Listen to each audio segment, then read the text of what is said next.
O que você precisa saber para fazer e-mail marketing em 2025 sem erro? Eu separei 5 tópicos que eu considero essenciais se você quer fazer do e-mail marketing um ativo na sua empresa, como muitas empresas nos Estados Unidos hoje fazem e conseguem uma taxa considerável do faturamento por esse canal. O primeiro ponto é a ferramenta. Se você não tem uma boa ferramenta de e-mail marketing, não adianta ter uma boa estratégia porque ela não vai entregar os seus e-mails. Aqui no Resend nós usamos e recomendamos o ActiveCampaign, que no teste de janeiro de 24 ficou em primeiro lugar no benchmark de entregabilidade de e-mails. O que isso significa?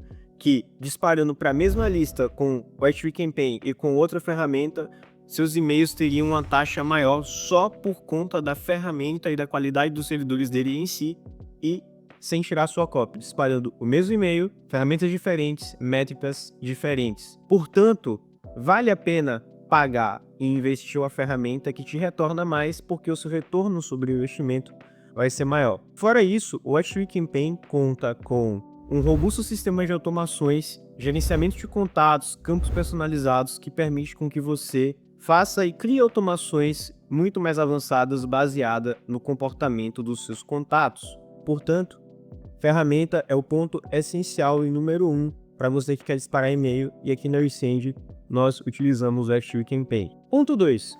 A saúde do seu domínio e IP.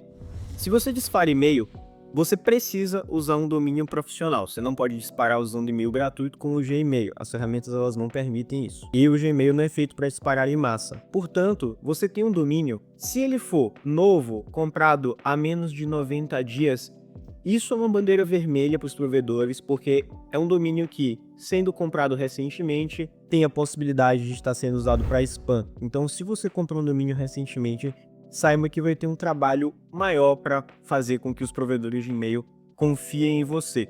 Se você tem um domínio que é mais velho do que isso, às vezes você tem há anos, já roda a sua operação e agora quer fazer e-mail marketing, o processo é mais fácil, só que você vai precisar aquecer o seu domínio.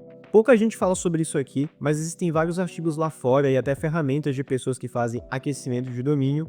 Mas, de forma resumida, pegue os seus melhores leads, normalmente alunos, que concordaram em receber seus e-mails em algum momento ou comunicações suas, e comece disparando 50 e-mails por dia. E depois que você vê que eles estão abrindo, vá para 100 por dia, vá aumentando gradualmente e monitorando suas taxas.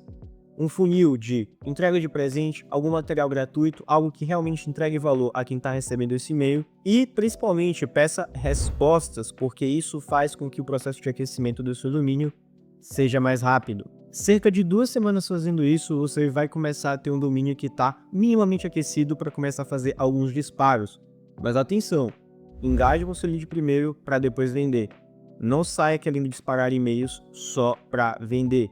Primeiro, faça com que a pessoa se interesse no que você está dizendo, para que depois o processo de venda seja natural. Outro ponto extremamente importante é que você precisa, durante todo o tempo que você faz e-mail marketing, mas principalmente na fase de aquecimento do seu domínio, é monitorar as métricas de spam, de bounce e de erros de autenticação e entrega. Como é que você faz isso? Existe uma ferramenta oficial do Google que permite que você faça isso. Existem outras ferramentas para outros provedores, como o Yahoo Messenger Hub, mas a maior parte das pessoas hoje usa o Gmail. Para isso, a gente utiliza o Google Postmaster Tools. Ele mostra métricas como spam complaint, erros de entrega e autenticação, que é o que você precisa olhar para ver se seus e-mails estão sendo denunciados e entregues corretamente. Nessa fase que você está começando a disparar seus primeiros e-mails, o mais importante é que as pessoas não te denunciem como spam. E é por isso que é importante que elas tenham concordado em receber seus e-mails, mas também sua comunicação não seja agressiva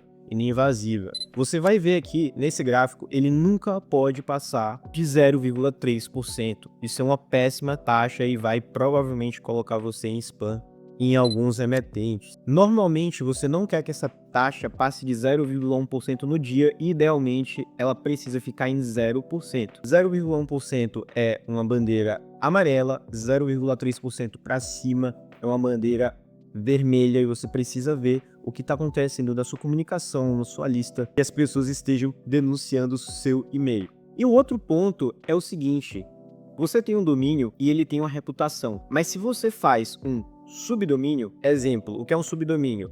você tem o seu domínio Resend. Um subdomínio seria algo como marketing.resend. É o que fica na parte esquerda do seu domínio. Ele vai ter uma pontuação completamente separada. Não precisa aquecer ele, só que eles servem para um propósito diferente. Você pode criar um subdomínio para suas comunicações de marketing, um subdomínio para suas comunicações de informações para alunos, como mudanças de senha, e etc. Isso garante que você separa as comunicações e você não corre o risco de fazer com que o seu domínio de marketing seja usado para falar com os alunos e nem vice-versa, porque eles servem propósitos diferentes e o de marketing normalmente vai ter comunicações que são mais arriscadas. Portanto, se você não quer correr esse risco e quer isolar a comunicação, faça subdomínios que eles terão pontuações completamente separadas. Isso é uma prática bastante comum lá fora. Ponto 3. Autenticação de DKIM, DMARC e SPF. A partir de 2024, a grande maioria dos principais provedores de e-mail colocaram como obrigatório o registro desses valores no seu provedor de DNS. Calma, que isso pode parecer complicado, mas não é. O SPF é basicamente uma lista de IPs que podem disparar e-mails a partir do seu domínio, por motivo de segurança. O DKIM é uma assinatura digital criptografada que permite os provedores verificarem de forma matemática se foi você que enviou aquele e-mail ou não. É basicamente uma chave pública e uma chave privada que fazem uma confirmação entre eles para saber se foi de fato você que enviou aquele e-mail. E por fim, o DMARC é uma política que define o que será feito com os e-mails que não se alinharam completamente com o SPF e o DKIM. Existem 3 políticas que você pode colocar no seu DMARC e isso aqui é bem importante. Basicamente, você pode fazer com que não aconteça nada, ou seja, a política de não fazer nada, a política de deixar esses e-mails em quarentena, ou seja, diminuir a confiança que o provedor de e-mail dá para eles, e a política de rejeitar completamente, ou seja, ou está 100% alinhado o registro de SPF e DKIM, ou ele não vai nem chegar na caixa de entrada. E aqui tem um ponto super importante. Normalmente, ferramentas como o ActiveCampaign, que é a que a gente usa aqui, elas orientam você nesse processo e é bem simples, é só instalar alguns registros ali no seu gerenciador de DNS. Só que na parte do DMARC tem um ponto interessante. É o seguinte, eles vão colocar por padrão a política para não fazer nada. Isso é para evitar que se você tem algum erro mínimo de entrega, não bloqueie os seus e-mails. O que é que a gente recomenda aqui? Coloca para None. Se você está no período de aquecimento, não envia muitos e-mails. Aí, entre um mês ali, se você já está com um domínio relativamente bem aquecido, estruturado, mandando campanhas, troca para quarentena e depois coloca para reject, tá? Porque isso vai garantir que você esteja no compliance de algumas políticas de envio mais rígidas, como o do Apple Branded Mail. Ele não aceita que você deixe seu DMARC setado para None. Só que você não pode colocar ele de cara para rejeitar todos os e-mails, porque afinal você está no processo ali de começar a enviar e-mails. Pode ser que tenha alguma espécie de erro e aí seus e-mails que você mesmo está enviando, eles não cheguem. Uma vez que você sabe que tudo que você está enviando está indo certinho, é bom que você coloque isso até para evitar que um hacker não consiga, de alguma forma, se fazer por você. Então, colocou em quarentena depois de reject. Vai ter um vídeo explicativo melhor sobre isso no futuro, mas por enquanto é o seguinte. Verifica da forma que a Upshift te orienta. Depois de 1 ou 2 meses, até máximo 3 meses, vá lá no seu DNS, assiste o vídeo que vai ter aqui no canal, e aí você coloca para pelo menos quarentena ou rejeição a essa política. Ponto 4. Limpeza de lista. Isso aqui é um ponto muito importante. Por quê? Ao longo do tempo, leads vão chegando de todo lugar, seja por conta de um checkout que enviou, de um lead que teve uma compra cancelada no cartão, uma newsletter que você faz, todos eles receberão e-mails, só que nem todos continuarão abrindo seus e-mails. E você pode achar que é ruim tirar esse lead porque eventualmente ele pode vir a comprar, mas é muito melhor ter uma lista enxuta que é super responsiva do que uma lista grande que te dá taxas horríveis, tá? E aí tem uma questão. Plataformas como o Gmail usam um algoritmo complexo para saber onde eles entregam seu e-mail. Então, ele não cai na caixa de entrada de todas as pessoas ao mesmo tempo. Se os seus melhores leads começam a interagir com seu e-mail assim que o recebem, vai ter uma chance muito maior de que o resto da lista, que não é tão engajado quanto eles, receba os e-mails na caixa de entrada.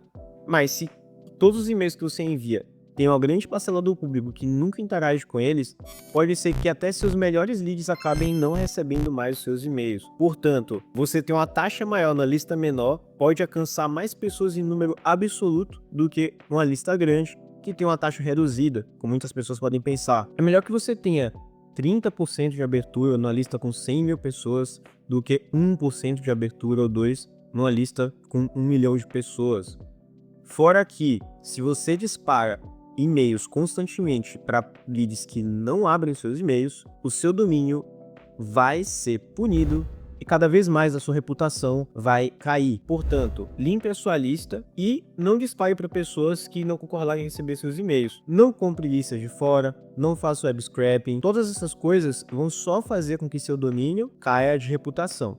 Portanto, seus disparos não vão surtir nenhum efeito. Ponto 5, e talvez o mais importante para você que vai disparar e-mails para sua operação, você precisa de um ecossistema. O que é que isso significa? Você precisa ter um sistema que identifique qual é o melhor momento para enviar um e-mail de conteúdo, um e-mail de relacionamento, um e-mail de venda, um e-mail de pesquisa. Dessa forma, você coleta informações essenciais sobre o seu lead para que você envie e-mails no momento certo. O que acontece se você não fizer isso? Você vai ter um lead que está no momento de conhecer você e vai receber um e-mail de venda agressivo. Será que ele vai continuar lendo os seus e-mails? Talvez não.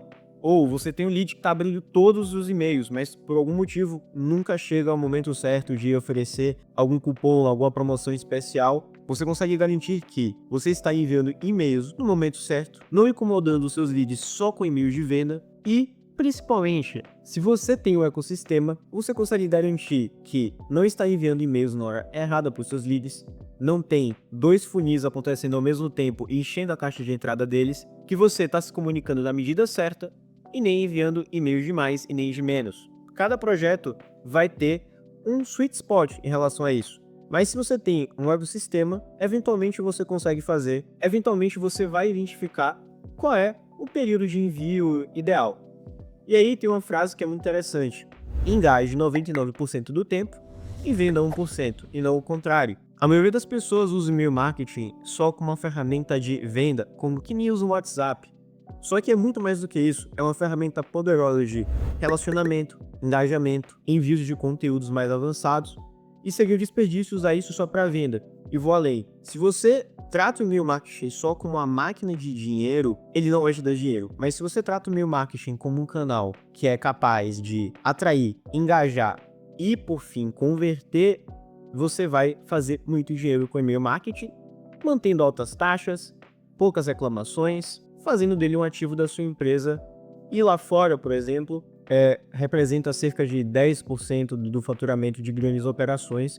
E aqui no Brasil a nossa missão é fazer com que você também consiga fazer isso. Ponto extra para fazer sua abertura explodir, que é o seguinte: coloque uma foto no seu Gmail. Isso vai fazer com que todo mundo que receba um e-mail pelo Gmail de você se destaque porque a sua foto está aparecendo lá. Vai ter um vídeo aqui no canal sobre como fazer isso. Tem outro ponto também. A Apple recentemente lançou o Apple Branded Mail, que permite que você coloque foto para quem usa provedor de e-mail nativo da Apple. Eu vou colocar um link aqui embaixo de como você pode fazer essa verificação da sua empresa e colocar uma foto. E o terceiro ponto é o BIME, que é basicamente aquela verificação que você coloca para o seu e-mail ficar com o registro de marca, só que é um pouco mais complicado porque você precisa de um VMC, que é uma comprovação de que sua logo é sua propriedade intelectual e é emitido só por alguns provedores. Se sua empresa é grande e tem esse tipo de compliance por jurídico, recomendo que você procure, porque você tem direito a fazer com que seus e-mails fiquem com o registrado, igual de Instagram. Mas se você não tem esse registro, não se preocupa, porque apesar de ele dar uma segurança, isso normalmente é reservado para empresas muito maiores, como Hotmart, iFood. Se você tem, é bom. Se você não tem, não precisa se preocupar. Dá para ter excelentes taxas e aberturas, como nossos clientes têm, sem ter isso. Fechou? Eu vou deixar alguns materiais aqui nos comentários que vocês podem acessar, artigos para ler, para complementar isso e fazer com que sua estrutura de e-mail marketing se torne um dos seus maiores ativos em 2025. Davi falando e falou!